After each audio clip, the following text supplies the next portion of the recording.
Welcome to Mutual of Omaha's Wild Kingdom. I'm Peter Gross, co-host of the original Wild Kingdom with Marlin, Perkins, and Jim Fowler.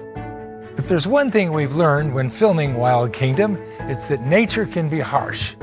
Not all animals are strong and healthy enough to survive. In tonight's episode, we'll explore the relationship between predator and prey. Each plays an important role in keeping animal populations in check. The old and the sickly animals are naturally weeded out, leaving the strong and the healthy to produce the next generation. In fact, predators are only successful about 50% of their attempts to catch food. This reality can seem harsh, but it's absolutely necessary to create that delicate yet natural balance of the animals in the Wild Kingdom. So sit back, relax, and enjoy Mutual of Omaha's Wild Kingdom.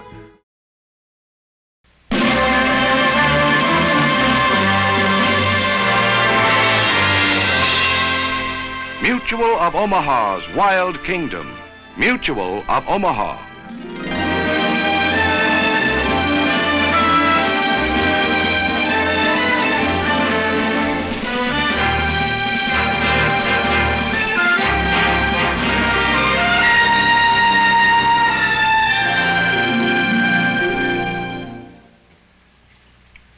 Hello, welcome to Mutual of Omaha's Wild Kingdom.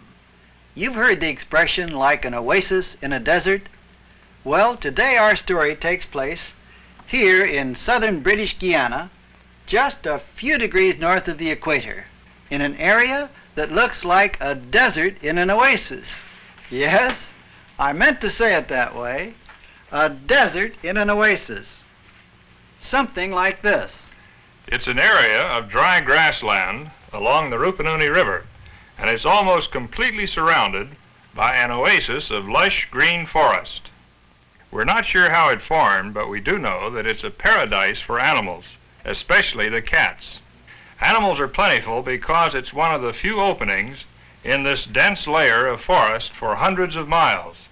It's a paradise for cats because they can come out of the forests, down the rivers and creeks, and have perfect cover from which to ambush their prey. Yes, it's an exciting land, full of adventure, for all of the South American cats are found here in abundance. The margay, the ocelot, the jaguarundi, the Puma, and the powerful jaguar. They're all killers of the Rupununi, an area so remote that it's almost impossible to enter except from the air.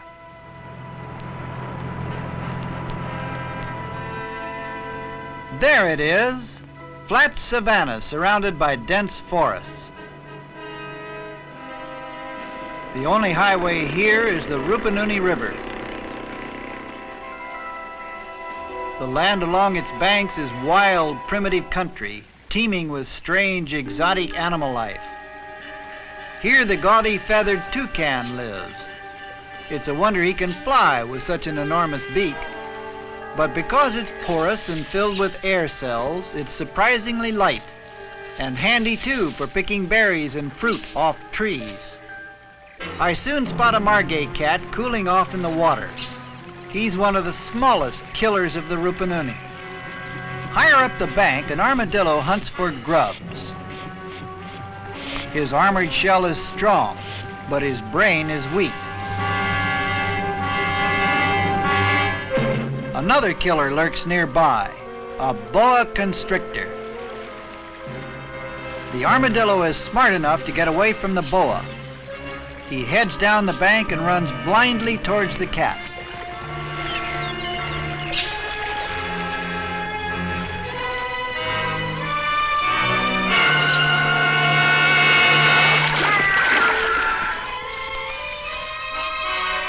The hit-and-run driver keeps on going, leaving a bewildered victim in his wake. Suddenly, the margay sees real danger approaching.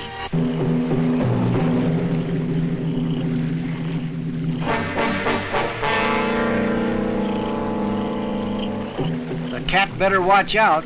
The boa's dangerous. He can crush the cat to death. At a time like this, it doesn't pay for a cat to be curious.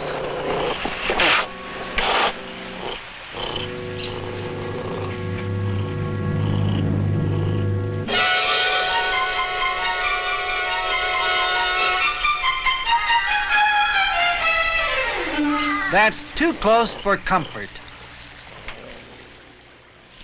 Nearby, the armadillo is back again, digging for grubs. The margay is mad, and somebody's going to get it. That shell's mighty tough.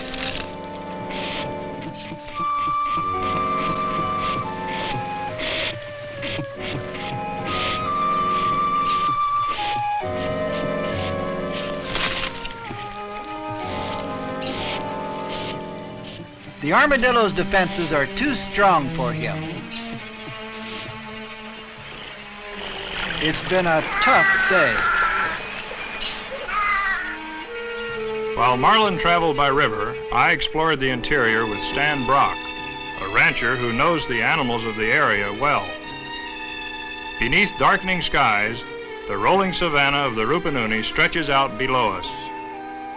Here, along the tree-lined rivers, the big cats hunt.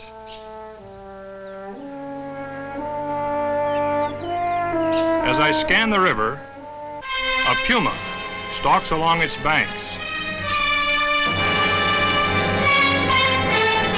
One of the largest cats of the Rupununi, the puma is wary and seldom seen. Leaving the hill, we race across the savanna to get a closer look at him. He seems to be on the hunt. Stan sees a movement, an opossum running for his life.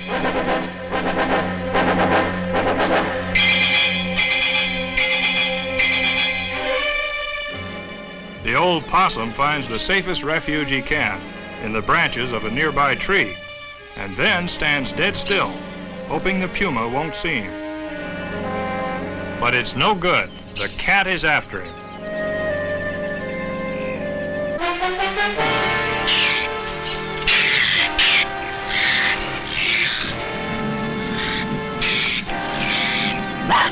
Old Possum shows his teeth, but that won't frighten a puma.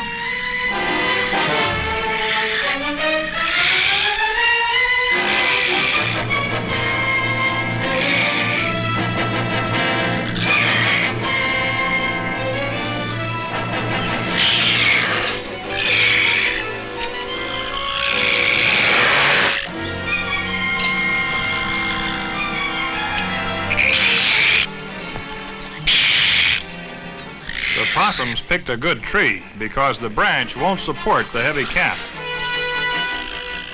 All he has to do is hang on.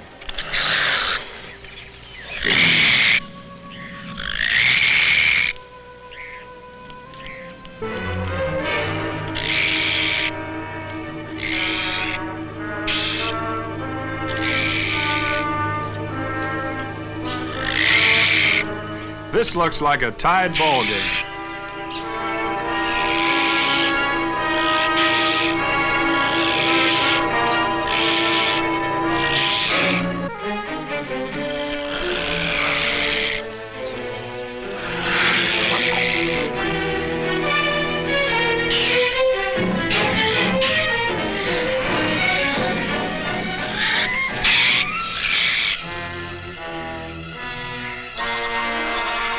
The puma couldn't have been too hungry. He'd have made a meal of the possum had he wanted to, but it was just too difficult. This time, old possum won. In order to explore this vast area of open savanna more completely, Marlin continued by river while I traveled on horseback, past the canoe mountains, into the South Savannas, and across the treacherous Rupununi River. The riverbed is rocky, so we let the horses pick their way across. Stan and his Indian cowboy Olaf have seen cats here before.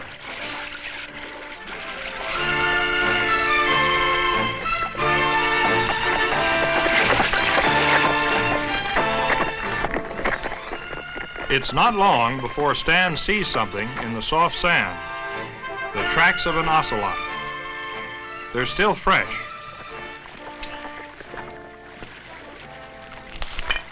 The cat who had been drinking here could not have left the riverbank more than about 2 hours ago.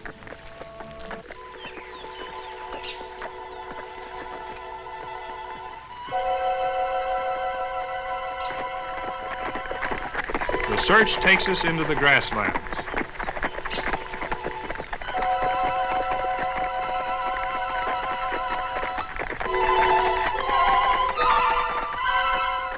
Soon we find the next piece of evidence that our killer passed this way, an armadillo shell, skinned as clean and bright as a silver dollar.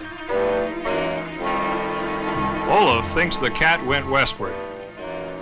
He's ridden these savannas using this strange toehold style of the Amerindian cowboy for many years and should know. Stan doesn't agree. After eating, the ocelot would want to hole up in some place nearby and sleep. Stan thinks he headed in a more easterly direction. I decide we'd best split up. That way there's a better chance of our finding him.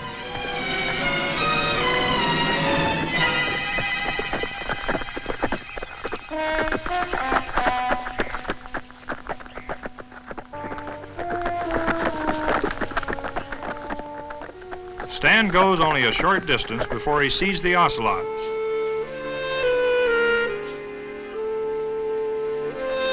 He turns and heads in our direction.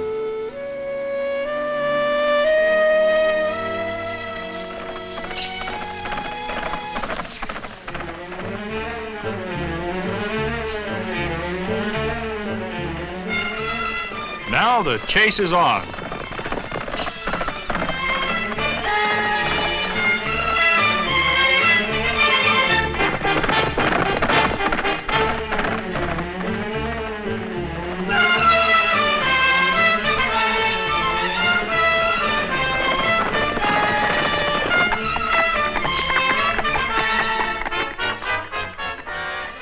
Despite a heavy meal, he manages to stay ahead of us.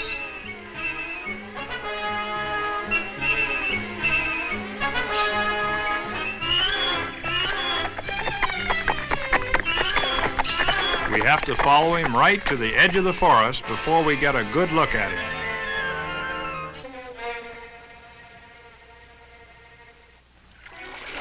I continued my journey upriver, keeping alert for any signs of animal life. Far ahead, a tapir is swimming. He's one of the strangest animals of the Rupununi. He looks like a cross between a pig and an elephant with his short trunk-like nose. But of course he isn't. Farther up the river, another tapir is feeding along the bank.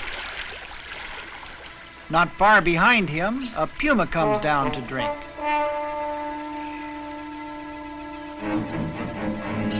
Immediately, he senses danger.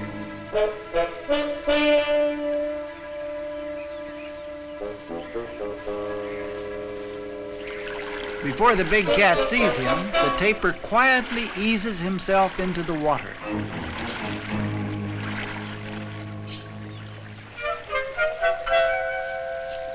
Now he sees him.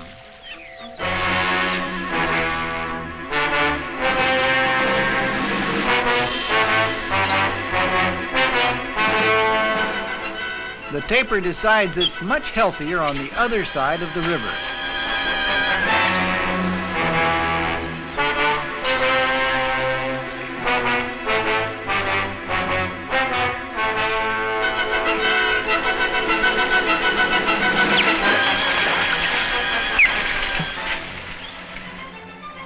A frustrated killer continues his search for food.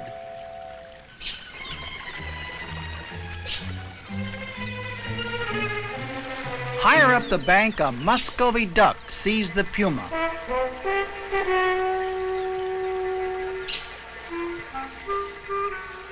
The killer moves closer to the duck's hiding place.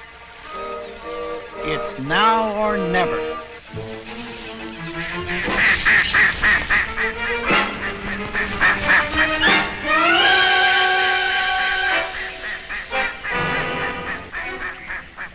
The Puma has lost again.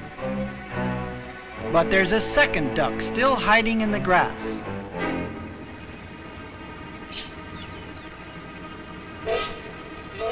The cat hasn't seen it yet. Instead of staying safely hidden, the duck breaks from cover.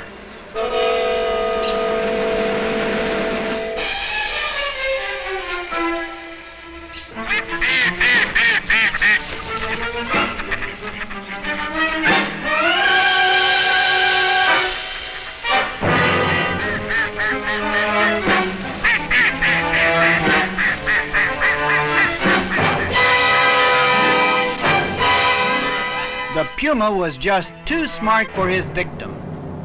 The duck panicked. The killer won.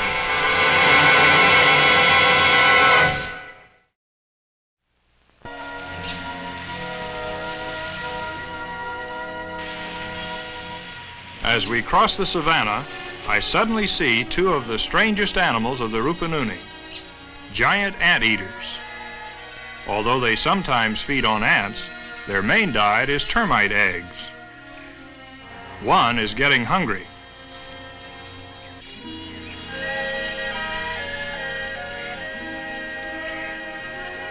It seems that just by sniffing the nest, the anteater can tell if it contains eggs.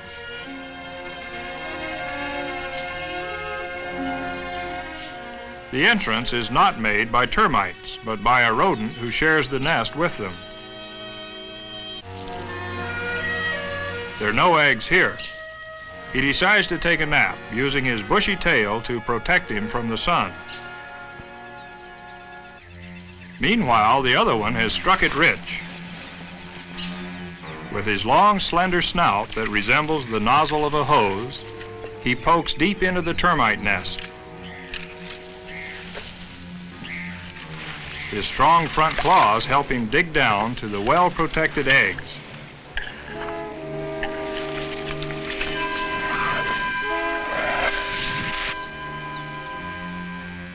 He licks up the termite eggs with his sticky tongue.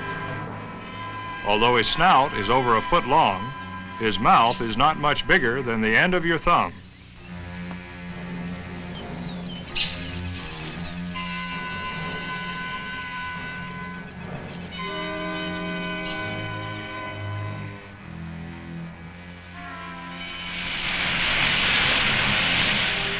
Marlin had reported that this is a good hunting ground for cats. Near the riverbank, I spot a sudden movement. A puma is on the prowl. Although he's a real killer, he's not usually dangerous to man. However, he's so wary and difficult to observe, I want to make quite sure he doesn't see me.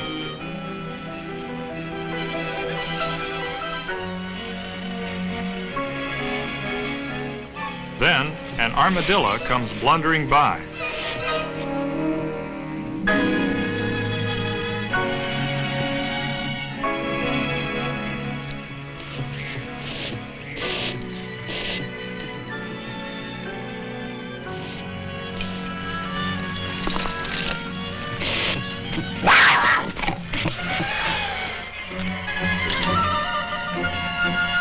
The drama of hunter and hunted ends. The puma returns to his lair.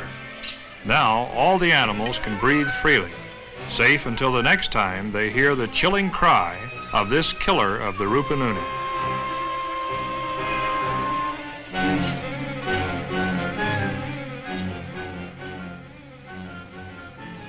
Out on the open savanna, another killer continues the endless hunt for food. The jaguar, the most feared and the fiercest of all of the South American cats. Unlike pumas, who are not usually dangerous, the jaguar has been known to attack man, ripping him to pieces. I followed this one, keeping a safe distance. He'll eat anything from rodents to ranch cattle. A capybara, favorite food of jaguars.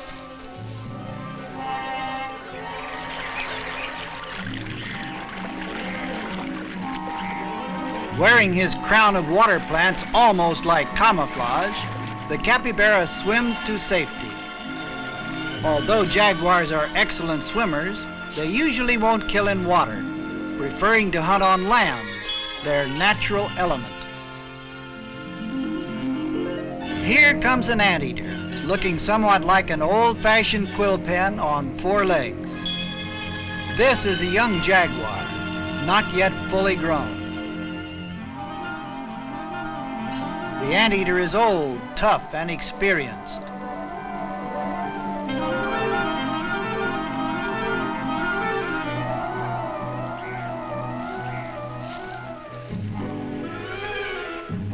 Those claws can tear down a termite nest or rip up a jaguar.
The experienced anteater with his long claws is just too much for the young cat.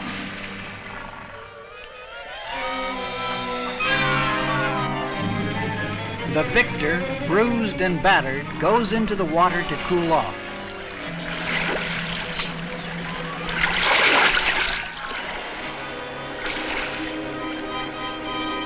Meanwhile, the hungry jaguar sees something else and freezes. Another capybara, but he's too far from the water. The jaguar is taking no chances. Silently, he creeps forward.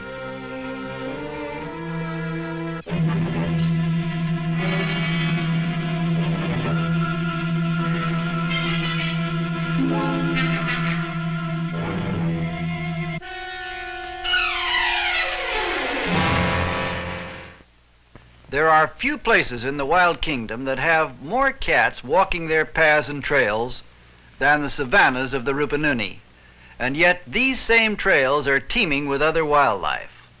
Oddly enough, man is realizing more and more that the cats, killers as they may be, are actually beneficial and necessary to have around if the other animal populations are to remain healthy and thrive. Without predators, diseased animals would be allowed to survive, thus infecting the entire group. Also, many animals would overpopulate and die from lack of food. Strange as it may seem, only as long as the killers of the Rupununi continue to prowl, will there remain a paradise for all the animals in this hidden corner of the wild kingdom.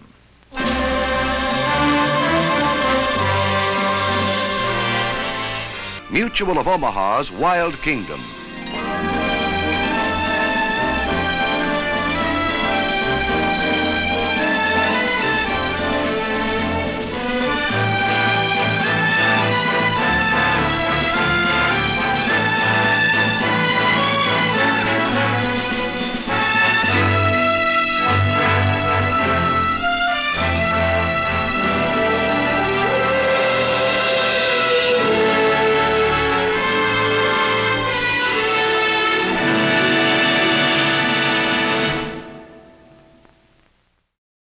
Like what you saw?